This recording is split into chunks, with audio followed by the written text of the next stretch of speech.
Hey y'all, it's Wendy from Village Card and Craft, along with Figment. Today, I'm going to share with you my top 7 tips for how to get the best images from your solid stamps. One of my new subscribers asked how to get a great stamped image from solid stamps. So today, that's what we're exploring, and I'm going to give you 7 tips for how I get great stamped images. I went and purchased this brand new stamp set from Tuesday Morning because of the solid circle at the bottom there. As you can see, it was very inexpensive, $3.29. And I found out that it was manufactured in China. That's going to become important later. I have never used this stamp before since I just purchased it today. And taking out of the package, I noticed that it doesn't have very much stick and it's very thin. For the first demonstration, I'm going to apply the stamp to an acrylic block. Again, it's not sticking very well to the acrylic block, but the show must go on. So tip number 1 is to condition your stamps. Now, I have found that there are 2 ways that you can do this. One is with VERSAMARK ink, which is a clear sticky ink, and the second is with a glue eraser. I purchased the glue eraser at Dollar Tree years ago, and it has served me well. I'm using 65-pound weight Recollections white cardstock along with Distress Oxide ink in Seedless preserves. Now, the very first stamp that I'm going to do is straight out of the package. I'm going to ink the stamp up as best I can, and then I'm going to stamp it onto the paper. Tip number 2 is be patient. Don't rock your stamp. Give it even pressure and let the ink absorb into your paper. As you can see, this image came out really poor, very splotchy. Let's see what we can do to fix that. I'm going to give my stamp a quick cleanup with a chamois, and then we're going to use VERSAMARK as our first conditioning agent. I'm going to ink up the left half of the stamp, and then I'm going to use the heel of my hand and just wipe it off. I'm going to re-ink my stamp now without changing the orientation and press it onto the cardstock. Remember, be patient.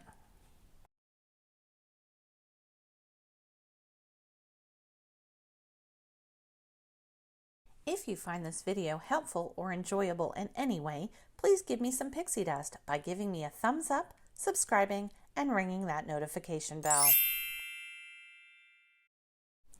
As you can see, the left side of the stamp did stamp significantly better than the first time that we used it just out of the packaging.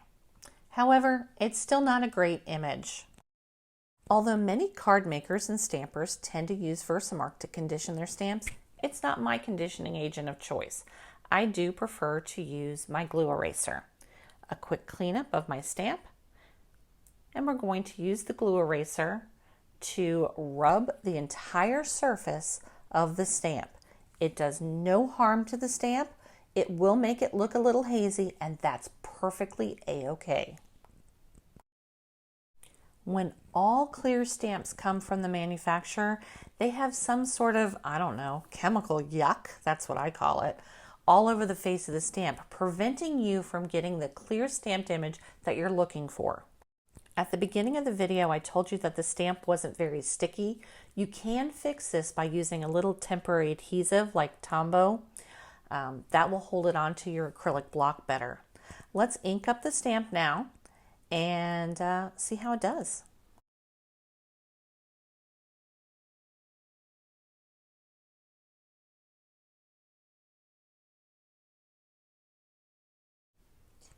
So much better. I'm sure you can agree that it is a better stamped image than our VERSAMARK. However, wait, there's more. Let's take a look at a traditional rubber stamp that very often gives better stamping results. It has a wooden block and the rubber stamp.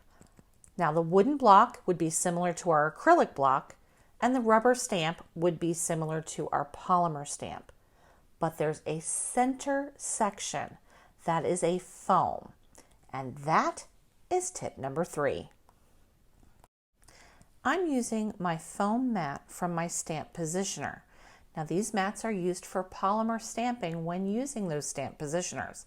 So I figure why not use it when I'm using an acrylic block? It's replacing the foam that would be inside of your rubber stamp.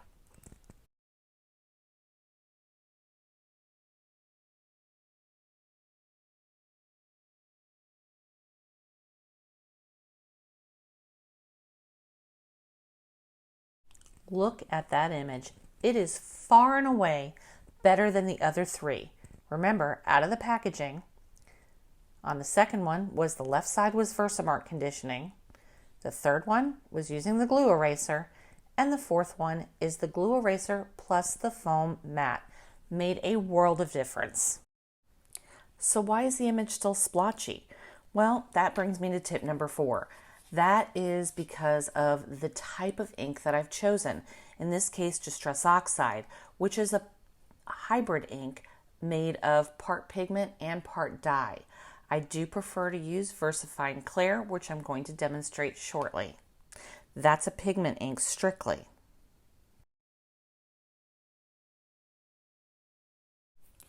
Now we're going to try this again with a WOODWARE stamp. This is Cat Silhouette, and it is manufactured in the UK.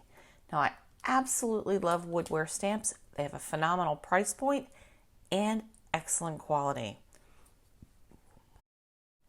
WOODWARE stamps tend to be thicker and stickier, meaning they tend to have a better quality polymer. I'm going to be doing the exact same experiment that we did with the circle on this WOODWARE stamp. Then we can compare how the quality of the image can affect the quality of your stamping. Just like on the circle, I'm taking it straight from the package to the ink pad, and then we're going to give it a good press and see the image quality.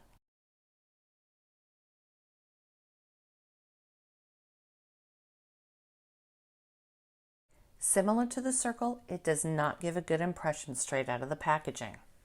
I'm going to go ahead and mark these because I forget things, and I chose a purple pen, which, imagine that, one of my favorite colors. Now, tip number 5 is to keep your stamps clean and away from the sunlight. I do use a chamois that I purchased, I believe, at Target in the automotive section. This one's called AquaDry, and I just cut it up into manageable pieces, and I have lots to left over, and I get a lot of bang for my buck that way. I'm going to ink up the left side of my cat with VERSAMARK, and once again, just wipe off that initial sticky layer of ink with the palm of my hand. Then I'm going to go back into my Distress Oxide ink and ink up the whole stamp, and let's see how this one compares to the first one.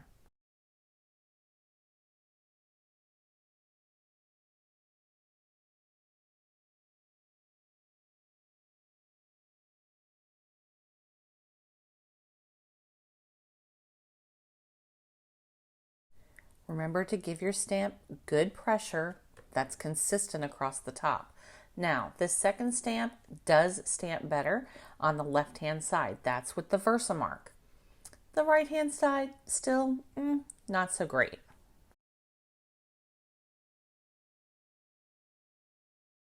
Alrighty, it's that time. Let's rough up the surface of this kitty stamp, and let's see what kind of image we get this time. We've made it to tip number 6, which is to fully ink up your stamp.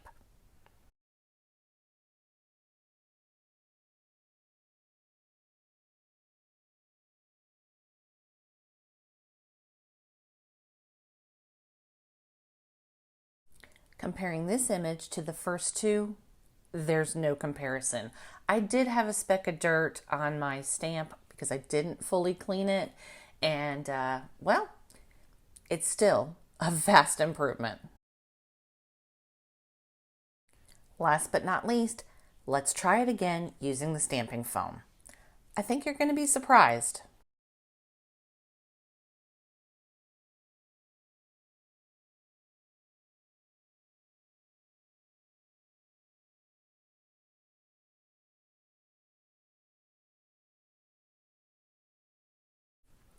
Wow, I think that you can agree that this fourth image is so superior to the other ones. So what did we learn? We learned that conditioning your stamps really does matter, and it's probably key to the process. Number 2, be patient. Don't rock your stamp. Number 3, foam mat. That is a game changer. 4, the type of ink in cardstock matters. 5, clean your stamps. Keep them away from sunlight. 6, fully ink up your stamp. Now, let's see what else we can figure out to learn. This time, I'm going to use my stamp positioner along with my foam mat insert. I go ahead and place that in my foam mat, and I put my cardstock in the upper left-hand corner, line my stamps up, and then I'm going to use the door of my stamp positioner to pick up my stamps.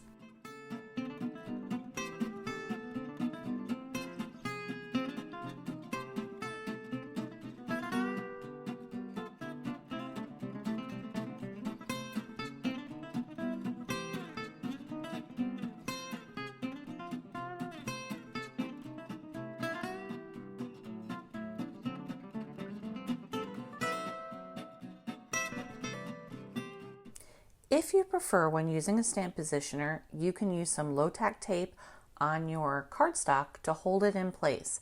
But as long as it's up in the corner for me, I know that it's going to be perfectly placed.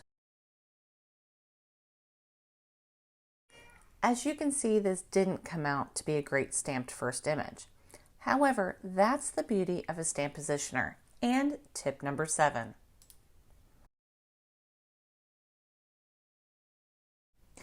Using a stamp positioner allows you to re-ink your stamp and continue to stamp that image onto your cardstock in the exact same place, unlike an acrylic block. This is also a bonus tip.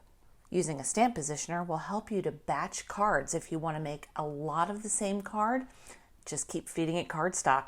It'll come out the same every single time. As you noticed, the circle stamp still doesn't get a good impression. Well, a couple of things here. Quality of stamp, thickness of stamp matter. I had something still on my cattail, so I wiped it off. 3rd time's a charm.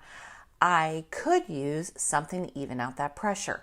Unfortunately, I couldn't find it on my desk. And all I typically use is a whiteboard eraser that I got at the dollar store.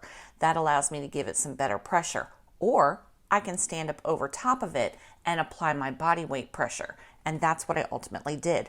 And look, the result is so much better. If you recall, tip number 4 was type of ink.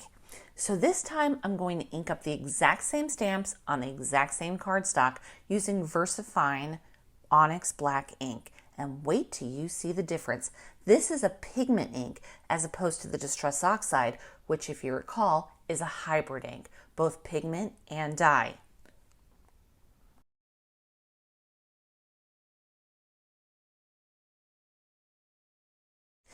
Fully ink up your stamps and use your stamp positioner.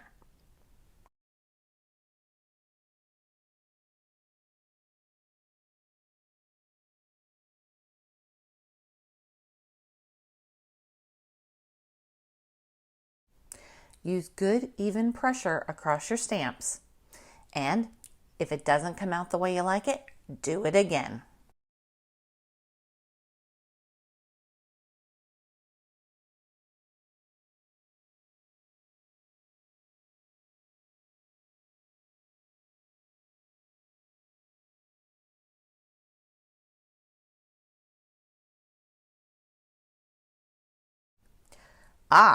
Pigment ink for the win. I love to stamp solid images in pigment ink. However, I only have a couple of colors.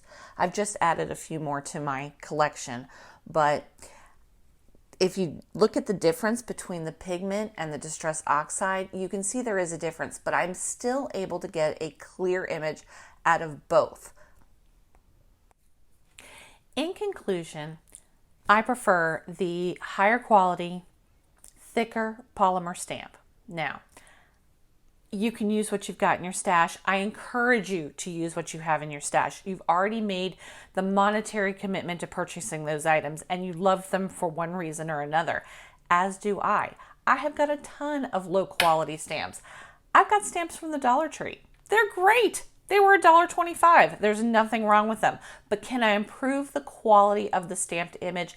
Absolutely, by using my top 7 stamping tips. I will link the products that I used in my video below if you're interested in checking them out just to see what I used up close, or if you'd like to use the links to help support my channel, I would appreciate that as well. As an affiliate for both Amazon and scrapbook.com, I'll list whatever links I can below so that you have an opportunity to shop however you shop.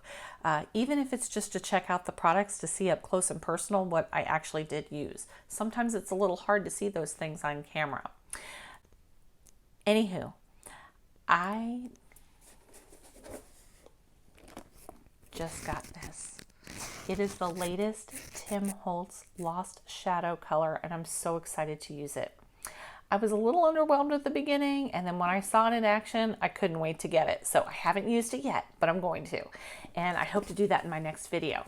In the meantime, please tell me if you use these top 7 tips down below and let me know how they worked out for you. Did they improve your stamping quality as they did mine?